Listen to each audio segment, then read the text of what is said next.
Sejam muito bem-vindos, senhoras e senhores, a mais um vídeo do nosso canal. Vou começar pedindo, por favor, se você ainda não nos segue, para seguir, curtir aqui esse vídeo, clicar no sininho, que isso nos ajuda muito. E o nosso papo de hoje vai ser sobre cronograma. Todo e qualquer projeto em que eu me envolva, eu sempre começo pelo cronograma. Para mim, o trabalho, o projeto, ele só existe a partir do momento em que se institui um cronograma. Porque se você não tem um deadline, você sempre pode deixar para depois. Então, não adianta você ter uma boa ideia se você não pensar num plano de execução. E o plano de execução, na minha opinião, começa pelo cronograma. E se você for deixar um cronograma muito extenso, é muito provável que você use esse tempo para procrastinar. E você acabe usando os últimos dias do seu prazo para correr atrás e de fato executar aquilo que você planejou. E eu vou explicar para vocês como pensar o cronograma, explicar ali as etapas desse cronograma e depois então eu mostro para vocês dois exemplos de planilha, uma no Excel e outra no Word, que eu costumo usar para enviar esses cronogramas para os meus clientes. Eu vou aqui apresentar rapidamente para vocês então as fases da produção. Aqui na fase da orçamentação, às vezes acontece do cliente pedir junto com o orçamento já um estudo de cronograma. Aí eu vou mostrar para vocês o modelo em número de dias que eu faço, que aí é um modelo de cronograma que vai sem data. Você diz o número de dias que você precisa para cada etapa da produção. Eu vou mostrar um modelinho aqui para vocês. Mas tá, aqui na fase da orçamentação, você precisa pensar nesses itens aqui. Na decupagem, para depois você desenvolver um tratamento e em paralelo você faz o orçamento. Essa é a primeira fase, que é a fase da orçamentação. Para startar a pré-produção, para você startar o trabalho, a primeira coisa que se faz é uma reunião de briefing com a agência. Ou com o cliente, no caso, se não tiver uma agência. Você vai pegar nessa reunião de briefing, você vai esmiuçar mais ainda, mais do que você precisou esmiuçar lá para fazer o orçamento. Agora você vai conversar mais para entender melhor a expectativa, né, para startar o trabalho. Que é o briefing que você vai repassar para o restante da tua equipe. Né? Você vai conversar depois com a tua equipe e vai passar tudo isso que vocês discutiram lá nessa reunião de briefing com a agência ou com o cliente. Depois dessa reunião de briefing, você vai para a parte das pesquisas, que é quando você starta então a maioria dos profissionais que vão a campo, né? O produtor de locação sai para pesquisar a locação, o diretor de arte vai pesquisar referências de arte, o produtor de elenco vai produzir o casting, se tiver teste de elenco, ele vai marcar o teste com as agências. O teste de elenco é feito na fase de pré-produção. Você vai testar o elenco para levar para a reunião com o teu cliente, né? A gente já chega lá.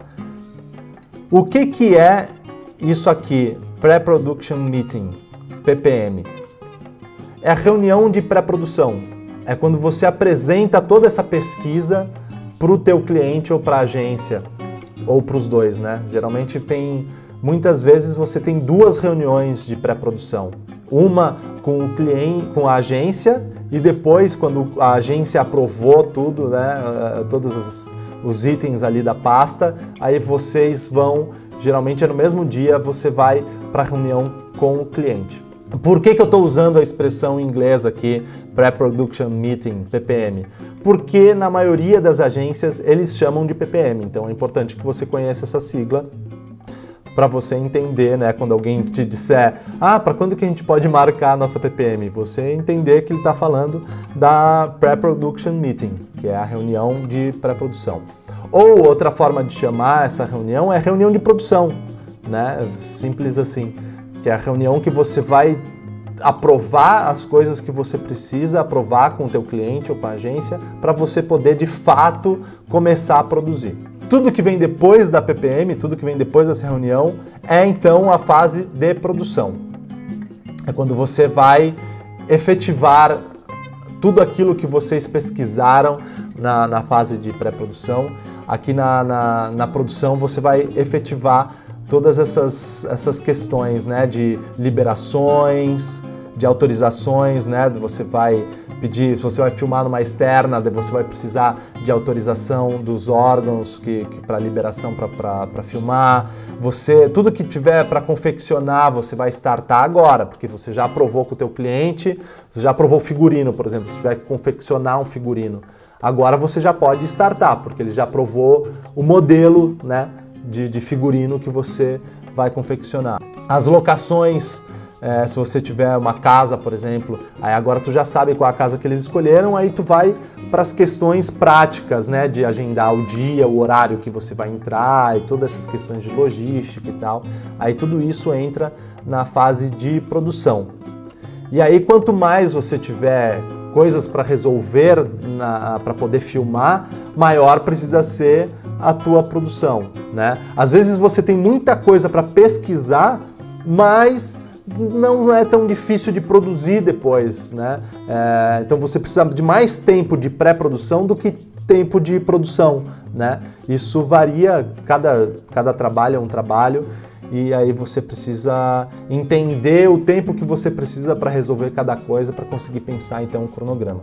Aí depois vem a gravação, depende, né, vai variar aqui a quantidade de diárias que você tem para tua gravação. Pós-produção é tudo que vem depois da gravação, né? Você vai então ter que ver toda a questão de logística para o recebimento e checagem de todo o material. Você tem que bater o teu cronograma com o pessoal da trilha, com a produtora de som. Esse aqui é um ponto importante de frisar, porque tem duas formas de você resolver essa etapa aqui.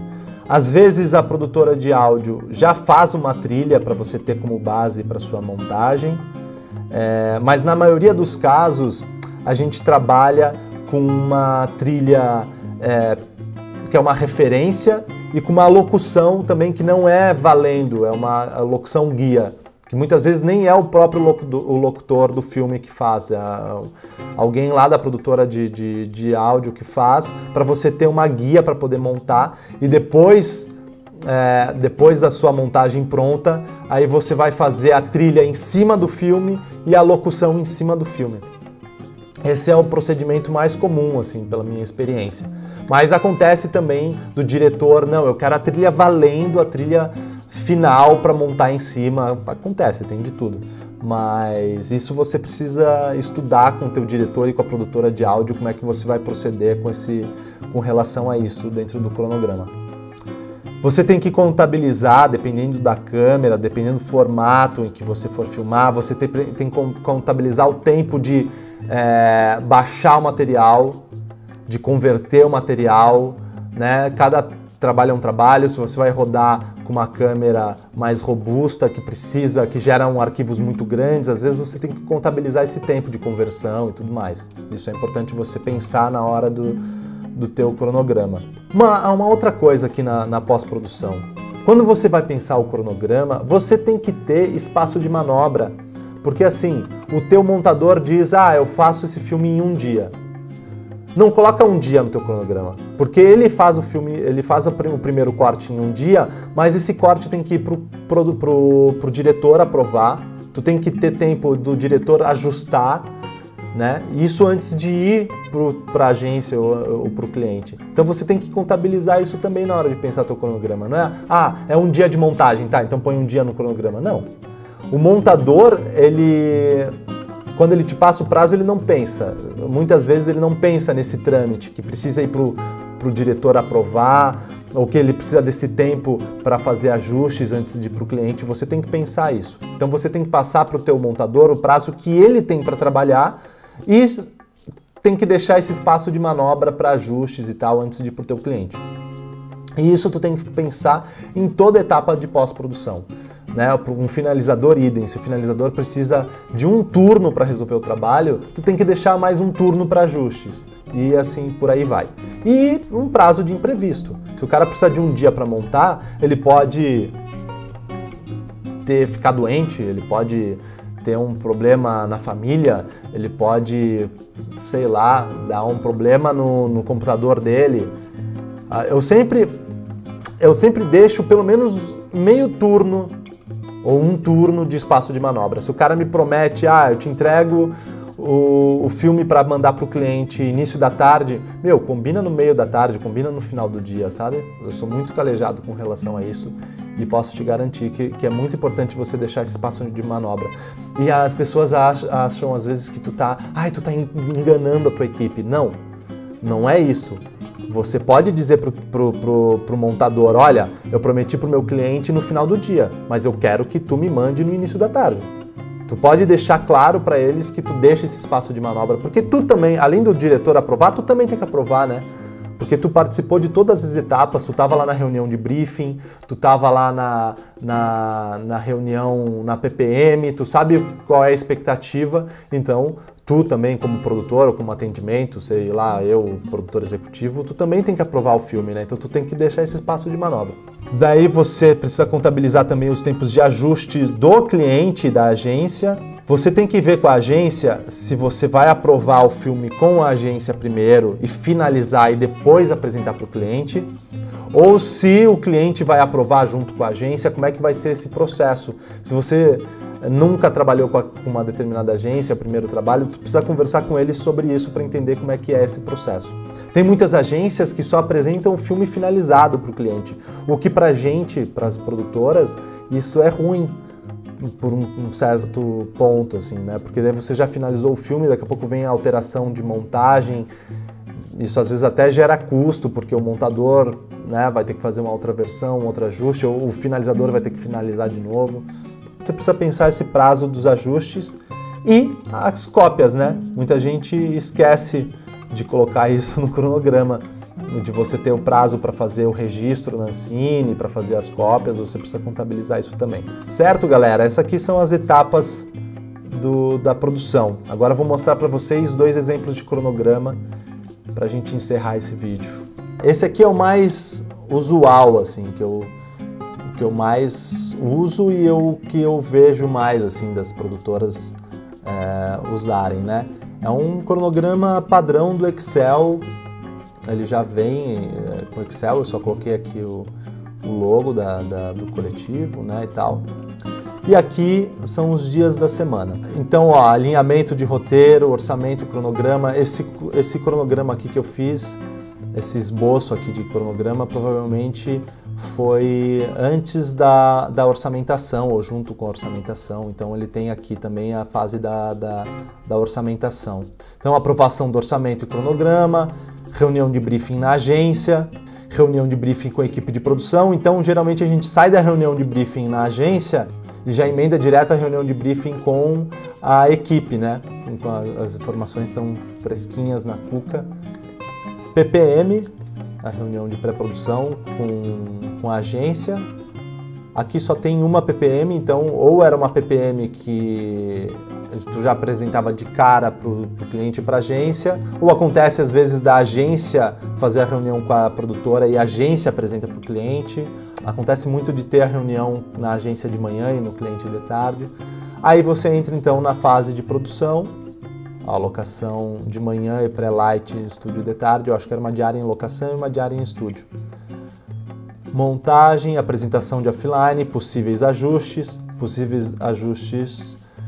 e início da finalização. Finalização, envio do online. Envio, quando está envio é porque a ideia não era fazer reunião presencial, né? Porque quando é reunião presencial fica a apresentação. Ó, aqui o offline foi apresentado, então a apresentação de offline. E aqui envio de online é porque o online não teve apresentação, foi enviado possivelmente por e-mail mesmo. Tá, esse aqui é um outro modelo de cronograma, é o que eu falo que é um cronograma em número de dias. A gente trabalha com esse cronograma geralmente quando o cliente te pede uma sinalização de prazo e não um cronograma. Ele quer saber, esse trabalho leva 20 dias para ficar pronto. Porque você muitas vezes, quando o cliente te pede um prazo, você não sabe que dia que ele vai aprovar aquele teu orçamento, né? Você não sabe a partir de quando que você começa aquele trabalho. Então fica muito difícil você montar, esboçar um cronograma. Então você faz um prazo estimado em número de dias. E aí eu tenho esse modelinho aqui que eu uso, que ó, é 1 dia para reunião de briefing na agência, 4 dias de pré-produção, 1 dia de reunião de produção na agência, 3 dias de produção, 1 dia de gravação, montar. Daí você soma aqui todos esses dias e dá aqui embaixo o total, né? É isso. Geralmente quando o cliente me pede uma sinalização de prazo junto com o orçamento, é esse cronograma aqui que eu faço então, e aí eu entrego para ele o número de dias que eu preciso para entregar aquele projeto. E é isso, galera, um vídeo bem curtinho para explicar rapidamente para vocês como que eu penso um cronograma. Espero que seja útil para vocês.